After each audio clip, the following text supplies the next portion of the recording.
Gautam Gambhir coaching లో team India test లో దారుణ ప్రదర్శన చేస్తున్న సంగతి తెలిసిందే. అయితే స్వదేశంలో టెస్ట్ సిరీస్ లను ఓడిపోతోంది.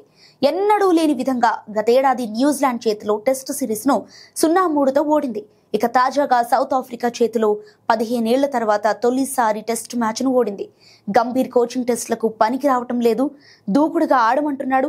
ఇది భారత జట్టుకు వర్కౌట్ కావటం లేదు. ఇంగ్లాండ్ కోచ్ బ్రెంటన్ మెక్కలం దారిలోనే గంభీర్ కూడా నడుస్తున్నాడు. కానీ దూకుడుగా ఆడే క్రమంలో భారత ప్లేయర్లు వికెట్లను పారేసుకున్నారు. దీంతో తొలి టెస్ట్ లో ఓటమి అనంతరం భారత జట్టుపై అభిమానుల నుంచి విమర్శలు మొదలయ్యాయి. ముఖ్యంగా గౌతమ్ గంభీర్ ను టెస్ట్ కోచ్ పదవి నుంచి తప్పించాలనే డిమాండ్ ఎక్కువైంది.